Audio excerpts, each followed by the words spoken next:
Pagkahadlok na bagyod sa panahon, estudyante namusil na pod karon.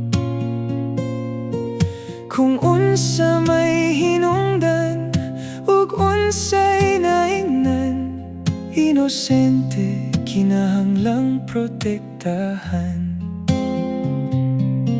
Sunod-sunod na ang maong panghitabo, ang gobyerno wala may lakang gihimo.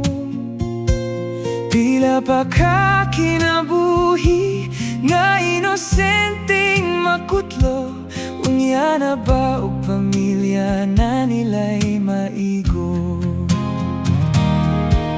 Apan kinihibaw nga mga suspek bata pa, dili kuno mapriso, apan ning bag-o patay na.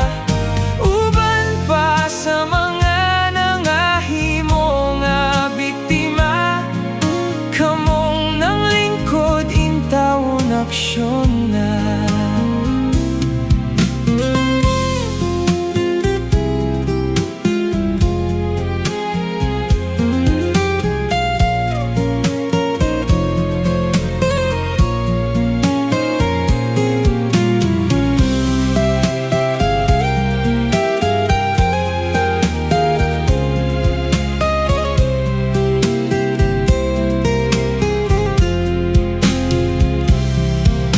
Kabataan kinahanglang atimanon, kay palibot delikado na karon.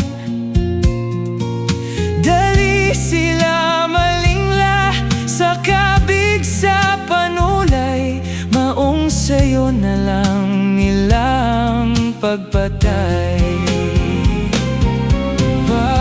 Pagkahadlok na bagyod sa panahon, estudyante namusil na pod karon.